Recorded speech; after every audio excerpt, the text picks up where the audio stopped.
What up, cuties? We back at it again. Gonna play some more enlisted.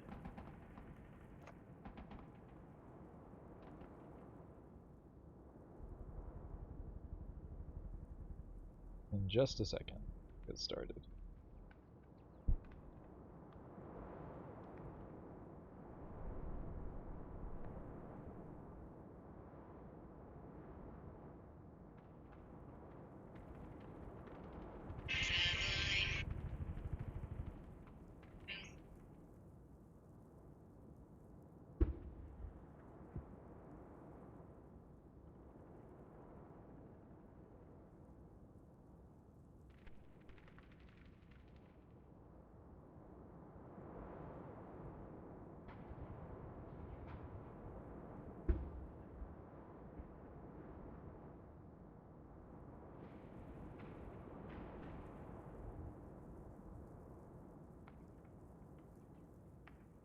Okay.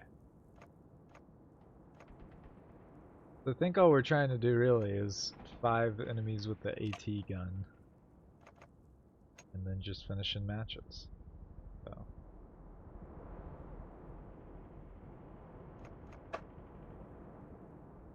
Man. Yeah, I can't do my join any army because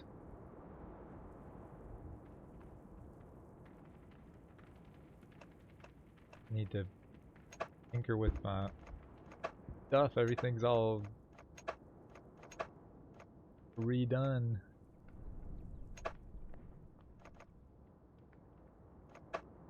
Let's just do the USSR, I guess.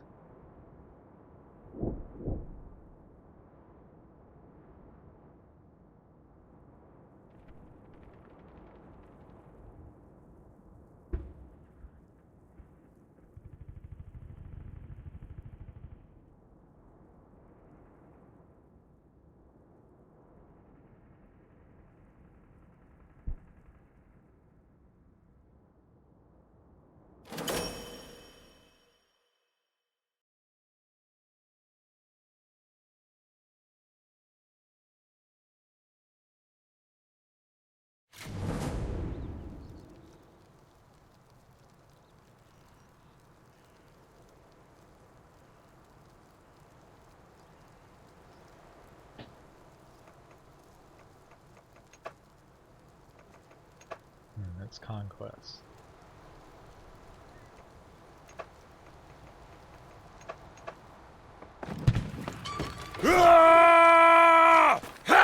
Умри! Получай!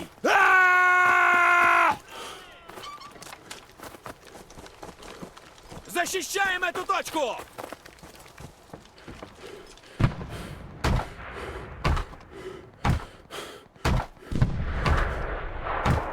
Мы должны удержать...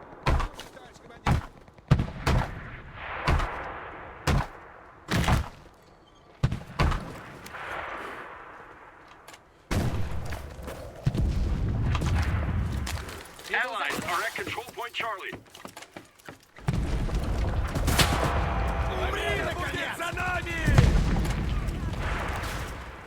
The enemy's taking control point Bravo.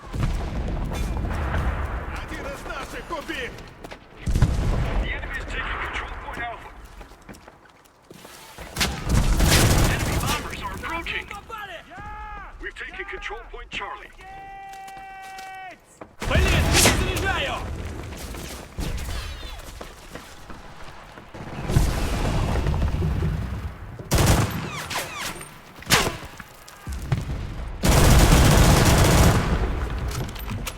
Sounds very powerful.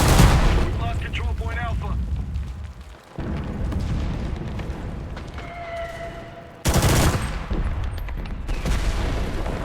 Прикройте меня!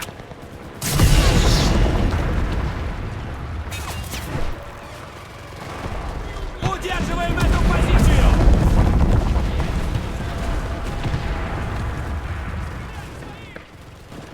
Control point Bravo has been lost.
Встречный в голову!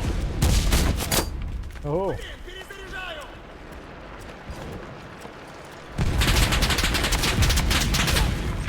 Пока, ублюдок! All the control points. Keep it up.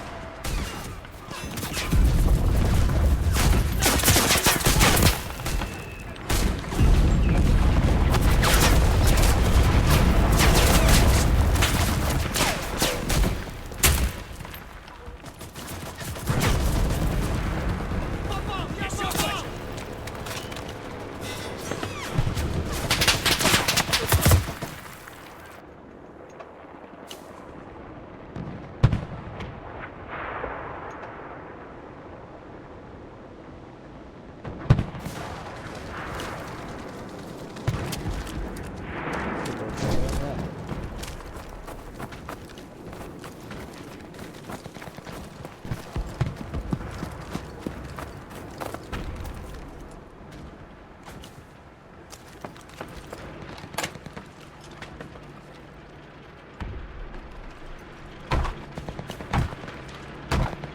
Защищаем эту точку!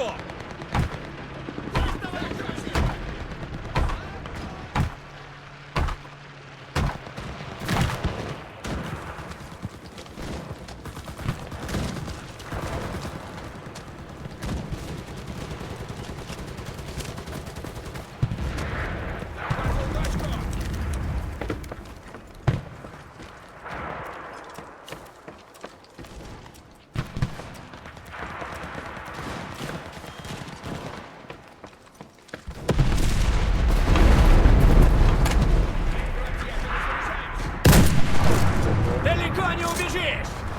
We've captured all the control points. Hold them.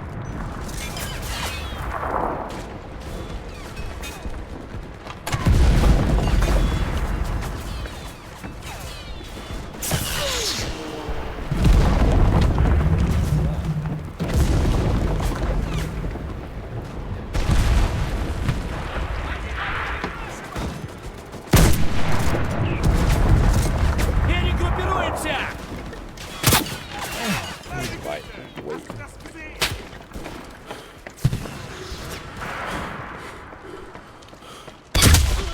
All right.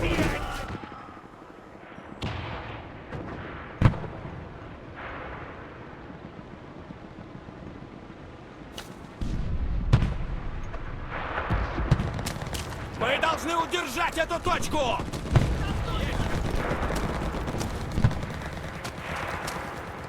Oh yeah, I never pressed play on the podcast. From here, they were just watching YouTube videos, and Walter Yennick, they have created the most incredibly kick-ass land regeneration effort ever. That, by the way, when I first checked in on them, there were already 800,000 small farmer participants in this one state of India, and I blinked. 3 years later, they're at 1.8 million farmers The participating. enemy has lost half So of its reinforcements. let me briefly summarize and ask you a question. These farmers in other countries who are very poor are watching videos from some American ecologist farmers making change where they live. I have to ask you, is it the fact that they have, to use your words, close to nothing that sprung them into this direction? Why is it that the United States is not taking the lead on some of these things and it's happening elsewhere in the world? Or is that a true statement? Well, I want to further elaborate how remarkable, and then I'll come back to your question, because of the lack. So, by the way, this movement grew on the backs of the Women's Financial Cooperative. So the first step was to start organizing women to support each other through small loans to do small enterprise. Was Vandana Shiva involved? Бойцы, поражайте все цели! What I now realize is that Shiva's work was influencing a lot of very similar efforts across the continent, right? Enemy bombers are And so they were approaching. they had a similar, probably related, but separate network that was doing that kind of work. And simultaneous as they're working with these women, the wave of farmer suicides and basically the collapse of the agricultural economies because they had all been bought into fertilizers and chemical inputs by the Green Revolution was taking place. So it was basically the collapse of the Green Revolution and small farmer economies. And that created the space for people being open to trying something different. And so they created this little micro extension program around natural farming where they were just sort of learning it on the fly, but having to develop all of their own methods,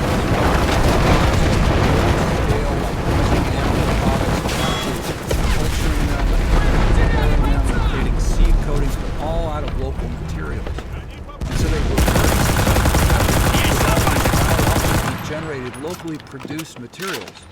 But over the last 5 or 6 years, the other thing that they've started to innovate around is cover cropping with not just like 5 or 6 species. They're now cover cropping with 30, 40, 50 species. And they're starting to realize that they can create, and this is Elaine Ingham actually they call on her as one of their great inspirations. God bless her. She rests well wherever she is now. But they discovered that basically by getting that kind of plant diversity, they can create this natural fertility program. So I think that there's a huge amount we can learn from all of these other communities around the world who've been forced to innovate in that way.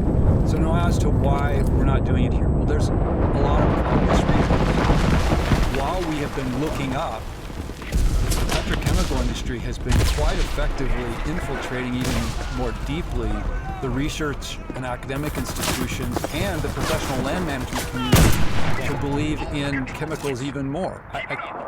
I won't try to go into it because it's a politically sensitive topic even in my own hometown, but the ways that we've started to accept that certain very, very toxic chemicals are essential to restoring plant communities because we don't necessarily have the budget to go out and use animal management and other practices that wouldn't be as easy as drone spraying something. I'm sure there's a lot of truth in what you said, but it's also at a broader cultural level, the soma and the distraction of people that have the modern version of bread and circuses, at least so far. I think that's about to end. So we don't feel the necessity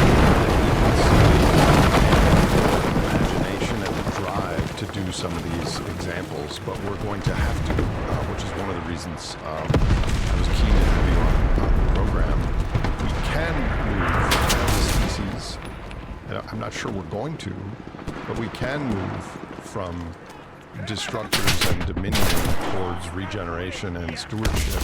Получай! Умри! How else could the world from where it is now boost our ecological primary productivity by 50%? Could it happen just by We've lost control point Bravo. nature? Yeah, I want to come back to this. I really love how in your trajectory of conversations you have been coming towards this set of questions around how do we do it on the ground.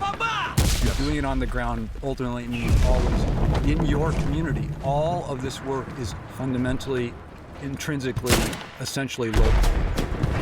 So I want to come back to that, but I want to make sure we didn't miss a couple of really critical points, because I think that there's been an orthodoxy in terms of understanding how climate change is happening and what we need to do about it that is so deeply embedded that it basically diminishes or essentially externalizes the value of even thinking about these other things that we're about to talk about. So I want to just try to make the case about the role of the living world in climate first, and then come back to what we then do about that world. So what happened, I believe, this is really been informed both by talking to elders in the science community who were around in the 70s and 80s and the early discussions about climate.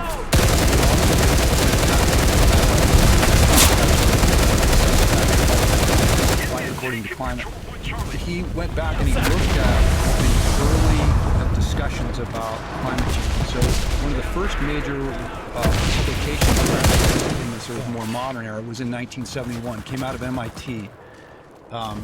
It was called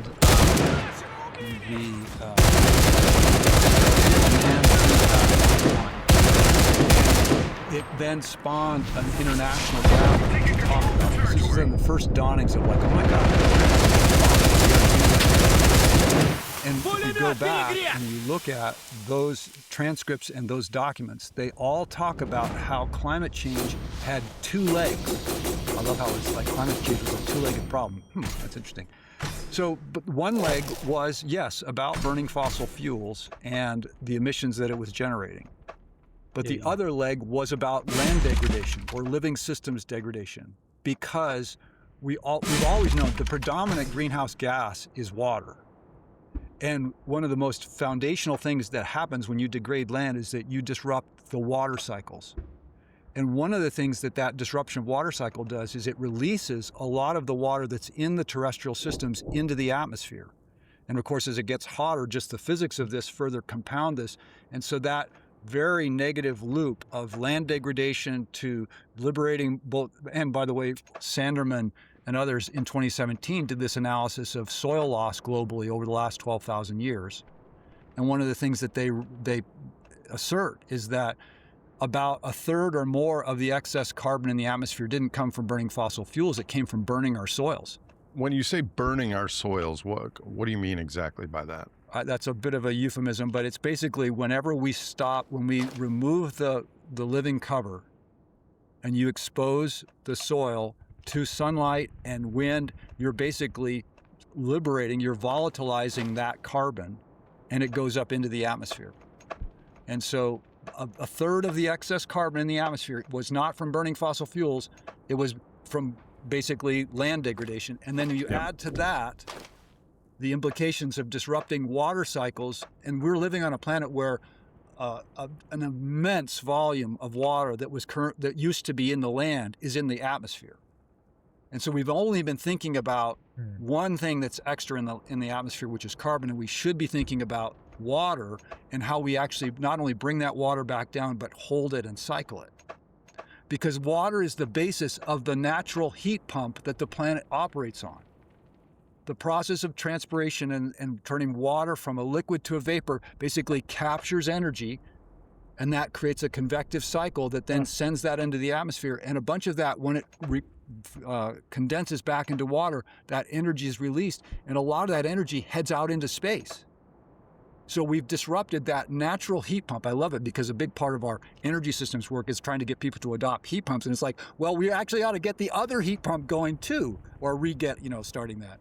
So I just want to make this case that we've known for a long time that climate was a two-legged problem. But let me just say, there was several reasons why we decided not to follow that track. One of them was we knew it was going to be an international issue and that we had to actually coordinate action across all these nations. And talking to people about technological change is actually much easier than talking to them about land use and land degradation. But the other one was that in 1971, we didn't have the computational power to model water cycles. And so the carbon scientists, the geophysical scientists came forward and they said, look, yes, that's a part of it too, but if we could just manage this carbon problem, then we could probably stabilize climate. So let us focus on that, because we can model carbon. And then of course, it was very nicely tied to...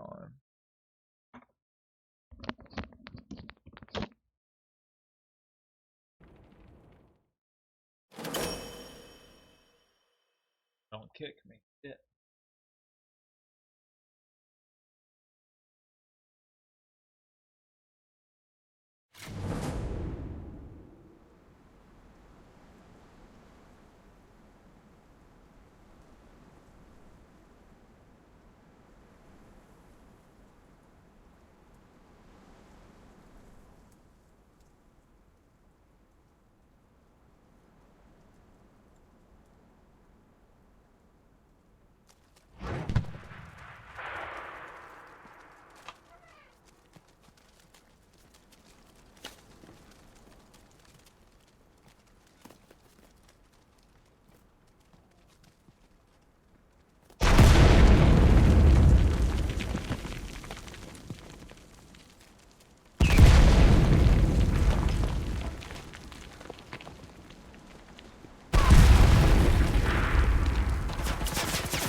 technology, and we love technological solutions, and those always create financial and economic opportunities. And so then we were off to the races. And that's where we just started to focus more and more. And so we didn't completely forget, because in 92, when we had the Real Earth Summit, there were 3 conventions created, 3 global problems, right? Climate was one of them, but the other 2, right? Biodiversity, so we created the Convention on Biodiversity. Also, there was a third one, it was the Convention on Combating Desertification. I didn't know that. No, and it wasn't even supposed to be called the Convention on Combating Desertification. It was supposed to be about land degradation. It was going to be the Convention on Combating Land Degradation. But they thought, oh, that's not very sexy. Let's call it desertification. But the problem with that was, well, then that was just a problem that's happening in Africa, right? So climate change, and I usually prefer to call it global heating, is real, it's urgent, and it's going to accelerate with respect on its impact on humans and the biosphere. But what you're saying is it was maybe a branding and systems problem from the get-go, and if we had referred to it as a living systems challenge that incorporated all these other aspects, even though, like you said, we have power and some of the science we have today, a better approach 50 years ago. So your work at the center of it is systems management. Maybe you can bridge that here. That is why it's relevant to this conversation. We still have to change our energy systems, no question about it. And your work and so many others illustrates that beautifully. And that is the other leg. I mean, I'm still kind of processing this. So only a third of the pre-industrial to today's emission increase in the atmosphere is from the actual burning of the ancient carbon, and the rest is from increased water vapor and land degradation and the soil burning, the soil going into space, and all those things. So presumably the impact or the implication is if we regenerate those things, does that draw the carbon back down? Yes, but again, so just to make sure we're using the same terms and numbers, that we know that about a third of the excess carbon in the atmosphere was not from burning fossil fuels, it was from land degradation. Okay. That was only one of the drivers for climate destabilization on the land side. The disruption of water cycles was the other one. Nobody's really fully quantified what the disruption of water cycles has contributed, but I would argue that it's probably puts land systems degradation at well beyond half of this. But that's sort of almost an academic argument. They're still both really important. It's just that we haven't focused on living systems regeneration. I'm going to assume that you're friends with climate scientists around the world. Do they know all this? A lot of them, frankly, don't, because we trained a whole new generation of climate scientists based entirely on the geochemical, geophysical dynamics. So, in fact, one of the last that was involved in those early 1970s conversations that started along, one of the things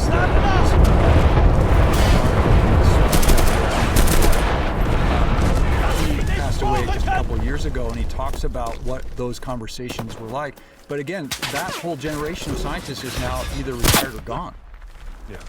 That's why it was so important for me, for us to have this conversation, because I think that most people don't know that living systems degradation is at least half of the problem. And in fact, it is the half that we can do the most in terms of immediate action about.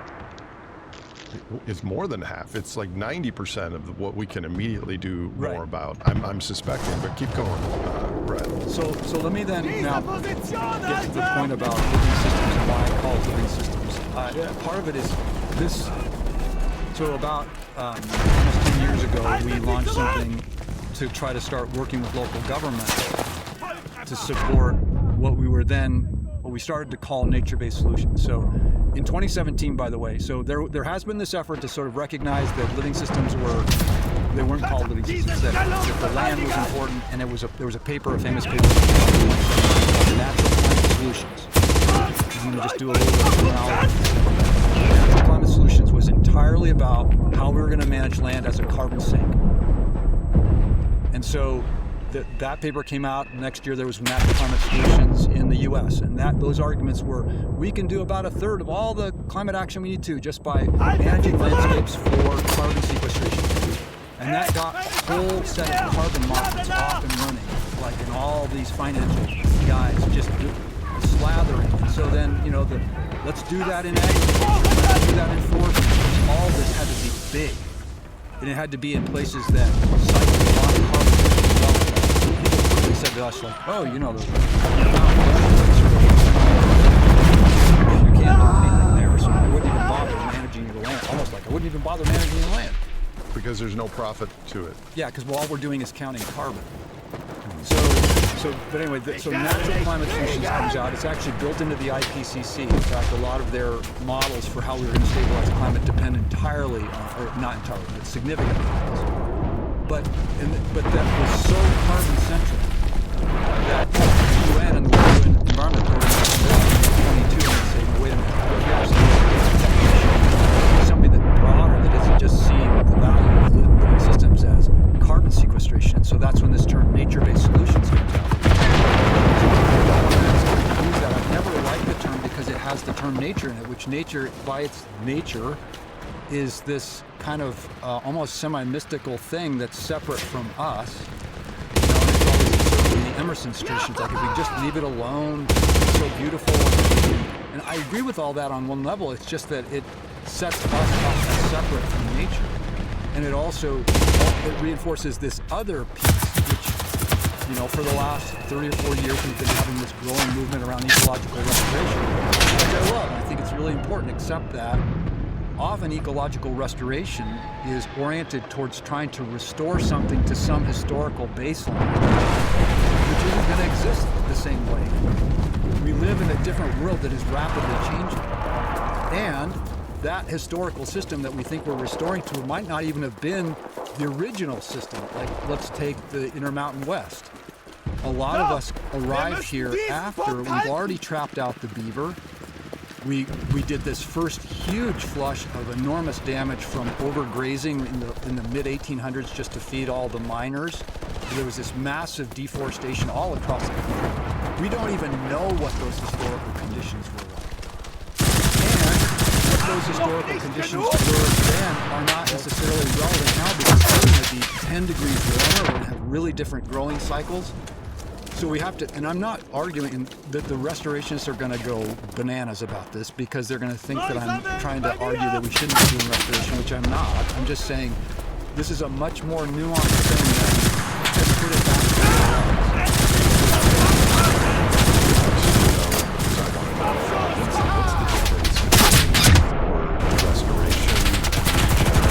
What's the difference between those?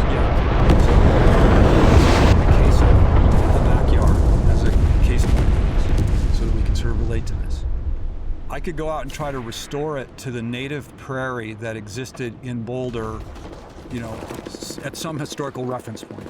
So it'd be a short grass, probably cool season, and that would be a cool thing to do. And it wouldn't necessarily provide much shade, and it wouldn't necessarily provide much habitat for a whole bunch of other things that I want to basically be able to provide support for, whether it's birds or amphibians or dragonflies or things that I actually need to have in my system to be able to help it stay cooler or water absorbent. So what I want to do is I want to regenerate the capacity more I want to put things in there that are going to add more soil carbon. I want to put things in there that provide more habitat, because all those trophic layers are going to add opportunities for life. And that life is going to be a lot more productive in terms of biomass, in terms of shade, in terms of carbon growth, so that this system is going to be more capable to buffer and protect my family. So I'm not necessarily saying we should go out and do that in all systems, but I'm going to use the Great Plains as an example. If we'd had restoration at the time saying, okay, we're going to put it back to the plains the way it was, we should definitely plant as much of that prairie as we can. but they wouldn't have planted any shrubs and trees because they weren't necessarily natural. Right? And we wouldn't have been able to then stop and slow all of that sediment and erosion control. So we're going to have to think about things that balance how we're trying to put systems back together from their historical perspective and also what they can be most productive in. And we have to face the biophysical reality and constraints that we have today. So one would be regeneration or more life. But a subset of that is regeneration, given that we've degraded the biosphere and we're headed for 2 to 3 degrees Celsius plus on the current trajectory, and drying and multiple standard deviations of heat waves and droughts and floods and all those things. So it's regeneration with that already in the pipeline should be the backdrop and our goal for planet-wide sort of response to all this. That's exactly right. And so now I'm going to step out to a larger landscape to give you a kind of glimpse of some of the things that we're seeing in our world over the last 3 years to do what we call a certification risk assessment. So we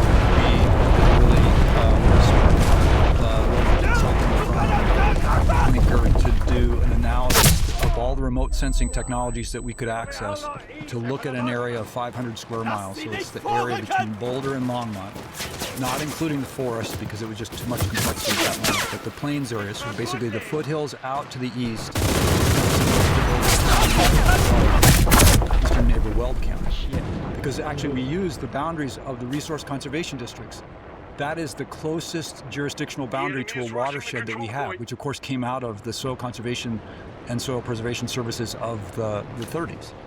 So we said, okay, let's look at this area and then let's see if we can, through those satellites, see land condition change, and then actually map on top of that irrigation and seniority of waterways. Because what we know is not only are a lot of these lands already marginal, because we're in a semi-arid desert, like people are out there strip farming wheat with fallow. So we looked at that large area and we said, okay, which of these lands do we think are most at risk? Both already on a trajectory of degradation, but also, especially now with the Colorado River compact basically falling apart, the water calls start to happen and the junior water users can't get access to that water. We're going to see, I think, thousands of acres of marginal agricultural land turning to desert, because those are all landscapes that are operating under the artificial conditions of supplemented irrigation water and species that are dependent on it. And if we're not proactively acting now to try to transition those systems into species that are going to be capable of surviving without irrigation water, then what we're going to get is bare dirt. And when we get bare dirt, what we're going to get is a lot hotter temperatures that are going to set up those convective cycles that are going to actually further desertify this whole system. It all makes so much sense to me. Presumably you, in your own, where you live, you would know how to construct a living system to be regenerative given the constraints we have in your I bring together the people who are doing the very things who, if woven together and funded and supported, have a really good shot at being able to do that. And I know there are lone echolate wolves like you that are invisibly doing this work around our country and around the world, and presumably in every area code and zip code there might be people who know the answers on how to get this. Yes, I think I'm not so much a lone wolf as I maybe in the past like to be, because I know after having spent 15 years in the local government, you have to actually figure out how to mobilize and support the remarkable intelligence and capability of all my colleagues across the various departments who are all doing their best within a very incrementalist system that has never been invited to actually try to act at scale. In fact, one of the insights, Nate, when we did that 500 square mile analysis was there's nobody minding the store. There is no jurisdiction that watches over the system. Okay, now I have a lot of questions. As you know, I'm concerned about that our economic system just with what's unfolding in the Strait of Hormuz and complexity and energy supplies. Let's just for now assume that all aside and assume that we're going to get back to business as usual from an economic standpoint. What you're saying is even if that were true, this living systems management for where we live in our watersheds, in our bioregions, is going to be essential to make sure that we don't turn into desert and lose the ecological biocapacity that we have now, heading into a period when we're going to need more biocapacity in spades for many other reasons. So we're not even including the energy, the carbon pulse, economic debt, international globalization dependence aspect. Circle back to that one because I think that we should try to put these two together. But I would say there was a whole series of things happening in the 70s that got us off on some really, I think, wrong tracks. And one of them was how we reframed the climate piece. The other was the birth of the sustainability movement. And, you know, it was in 71 or 72 that Donella Meadows and the Club of Rome come out with the limits to growth. And then there's this sort of massive effort to sort of bury and discredit that because it is the fundamental critique of where we are now. Basically, they said, this is where you're going to end up. And here's where we are. And we created this whole sustainability movement to make us, because we all wanted to believe that we could sort of keep having this kind of thing that we were having and that it would be fine. And so I spent most of my career in this sustainability movement. But after, you know, about 6-7 years ago, we started to say, like, no, there's something fundamentally wrong here. And so I think that we're now in this move from sustainability to resilience. It's got to be about how we create systems that can be resilient to these kinds of changes.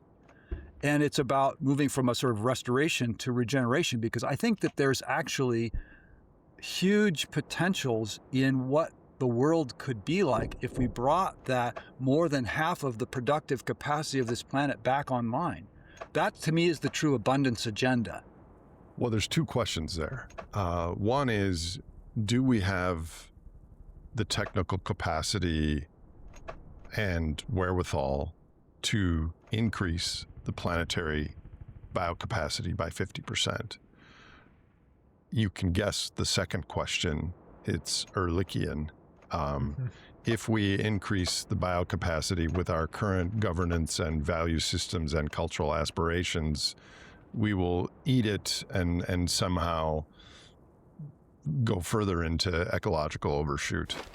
Or would we? Well, that's a question for you. As I was thinking about this conversation, Nate, I thought it's a bit ironic that I think that your podcast is called The Great Simplification, and I agree with the basic premise of this. But we're living in a world that we have greatly simplified ecologically and biologically, so that we're living out what the Great Simplification looks like on that level. Actually, I've thought about this weekend, and let me take this moment to clarify that. The podcast title was a nod to Joseph Tainer, and that we complexify using energy.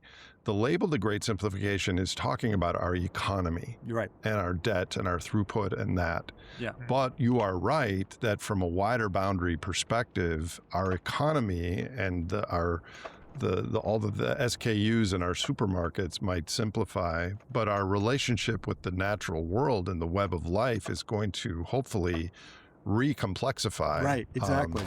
Yeah, good. But we'll talk more about that if you'd like. That's just the sort of interesting twist that I've been thinking about in relationship, because we have to think about these two pieces together.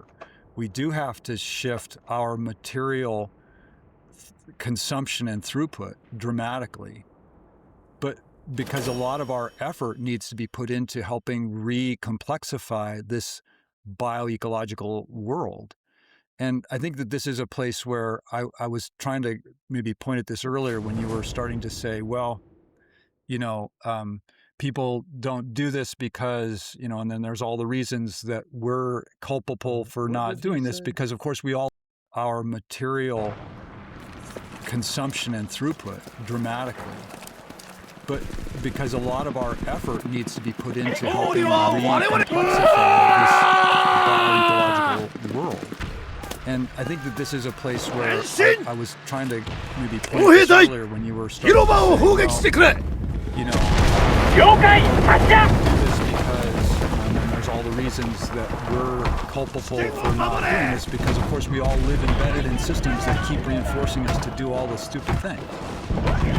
So I think that what I see is a lot of them really yearning for and engaging in efforts to be a part of this regeneration, but that we haven't understood and seen it as a core social priority, and we haven't organized ourselves to accomplish that. So there's a couple of different layers that I would want to point to here. One of them is at a very local and practical level, and I'll just note that we've created a lot of barriers to participation in stewardship. We've professionalized stewardship to such a degree that we don't do anything on that area because you're not a, whatever, ecologist, biologist, or you don't work for the city, and for a long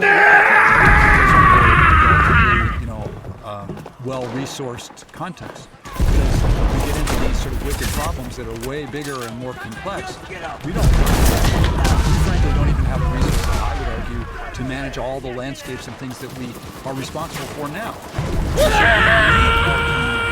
To be able to be participating in them. This came out in spades in our community a couple of years ago when we caught our school district spreading herbicides in our elementary schools. They were spreading herbicides because they didn't have any other way to manage weeds from their perspective because they have so little resource to manage the landscapes around school. And so we busted them on that, and they said, you're right, that was not the right thing to do, but we don't really quite know what to do. Because we've been saying, hey, can we plant more trees around here? Can we put in these biodiverse gardens? And they're like, you could, but they'll all die. We're not responsible for that. Years to start designing the systems, and then we thought, we have to actually develop the social infrastructure of maintenance for these systems. So this year, in our community, we've launched...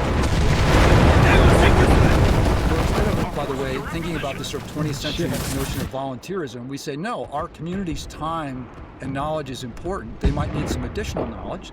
So we're going to create a training program for the neighborhood foresters, and we're going to create a training program for garden stewards, and then we're going to stipend those folks for 10 or 15 hours a week or a month at about $30 an hour, so that they can take care of these commons landscapes, in this case starting with schools. We think that this is a sort of way that we can open up the stewardship needs of our community to the stewardship capacities and start building that culture and engagement. So from time to time, people, when I meet them in person, they ask me,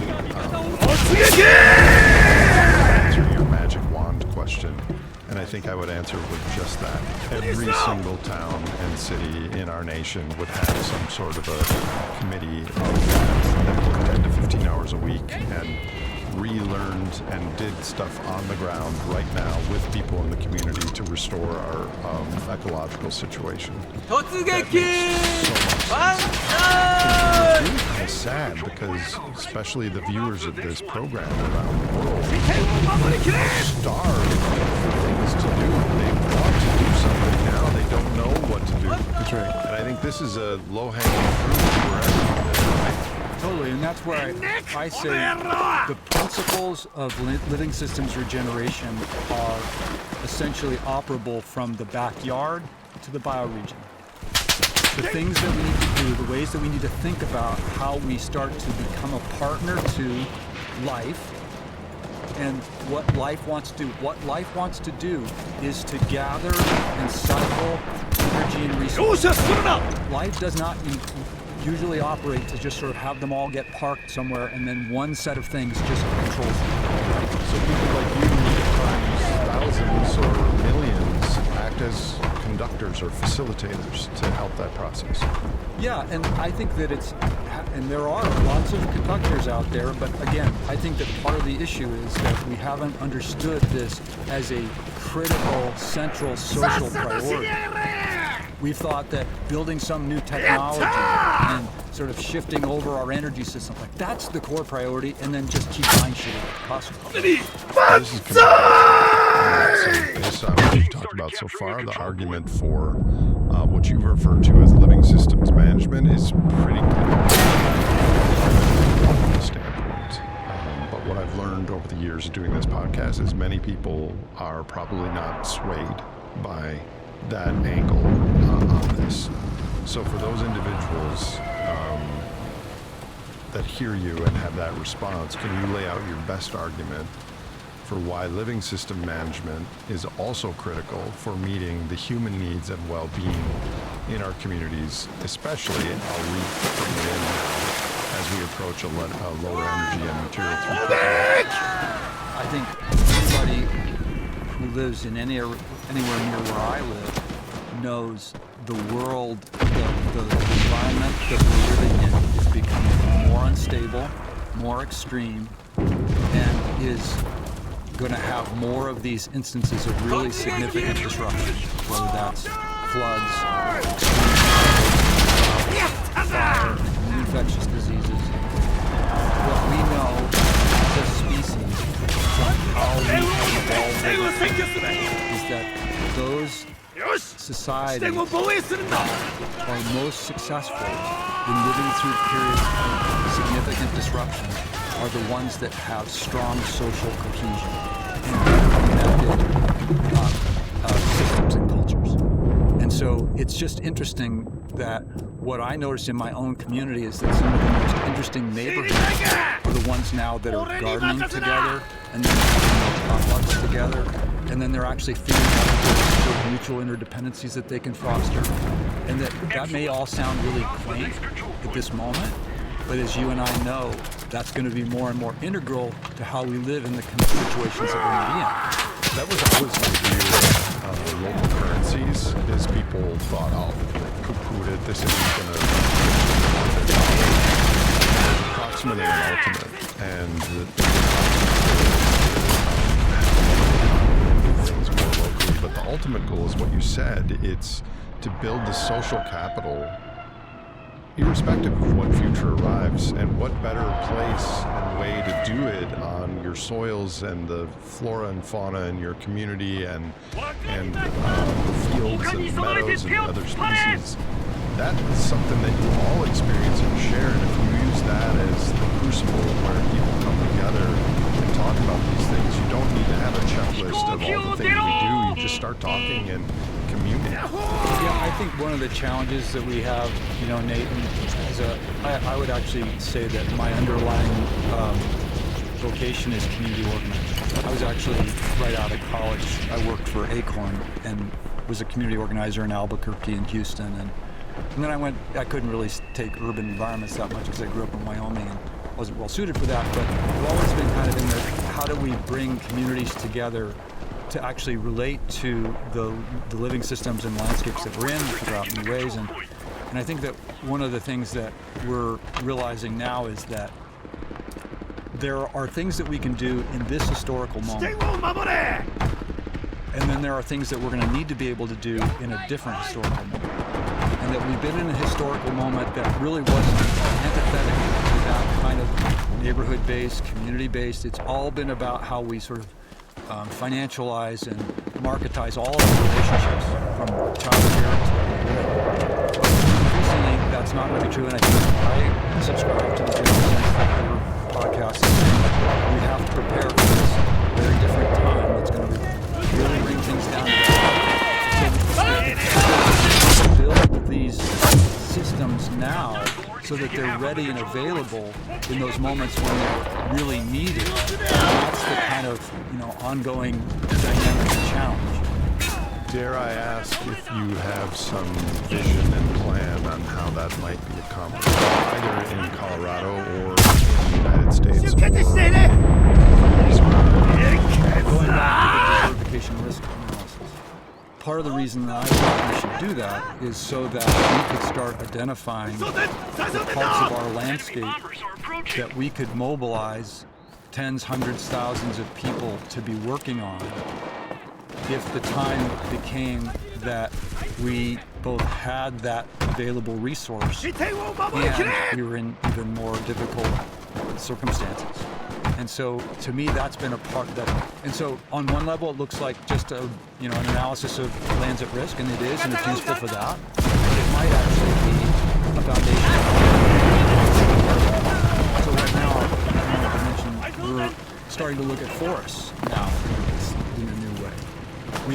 This whole notion again of managing forests for carbon was such a sidetrack. It was such a dead end, if you ask me, that we should be thinking about, especially in the West, is how we manage forests for water. And if we ask the question of how are we going to manage, not for surface water, not for water that we're going to impound and then sort of control, which is where most of our land, our water managers are in that space. What we want to manage in the space of how are we going to manage the soil moisture reservoirs, driving the transported pumps. They're actually resulting in the rain and the other climate buffering factors that we need in that whole region. And so we're starting to think about how do we actually design forest management treatments so that we can retain snowpack. And that means you think of a very different space. What trees you need to remove. You need to be thinking about what we've always thought, there's just way too much biomass in the forest. We need to move all that out. We need to think about these huge markets for that. So what you're suggesting is that first of all, we look at forests as dollar signs for the most part, but the vanguard is looking at them as carbon and the ability to sequester carbon. You're saying an even wider boundary is looking at them as part of your living systems management. You probably maybe watched the podcast I did with Anastasia Makareva on the biotic pump and how she pretty compellingly to me argued that trees are not only important for storing carbon but for also the managing the water cycle, as you just mentioned. So can we think, is this actually a conversation that's happening in the state of Colorado that has a lot of trees?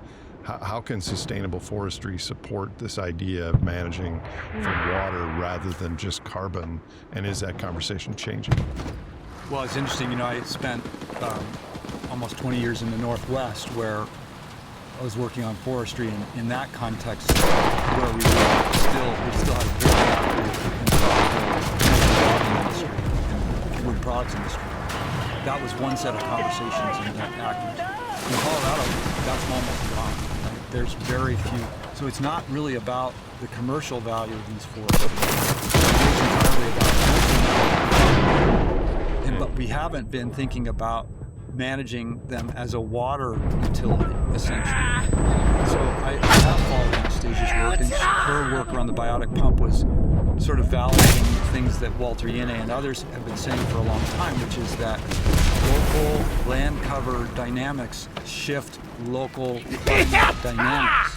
And one of the very interesting things that we found in our distribution risk analysis was that when we surveyed the moisture patterns across the seasons over 20 years in this 500 square mile area between Boulder and Longmont, we discovered that the spring precipitation had increased by an inch and a half. This is in a landscape that gets maybe 15 to 17 inches of rain a year. So an inch and a half more rain at a certain period of time is significant, especially if it comes in the spring. The average for the years wasn't changing. It was just sooner and more in the spring. And when you think about what we also know in the upper forests, our snowpack is about 3 or 4 weeks early because it's been so much warmer. And so all that water is being liberated not just into surface water, those trees are starting to transpire. So I think that what we're seeing in the plains is exactly a representative of what she's talking about in terms of biotic pump.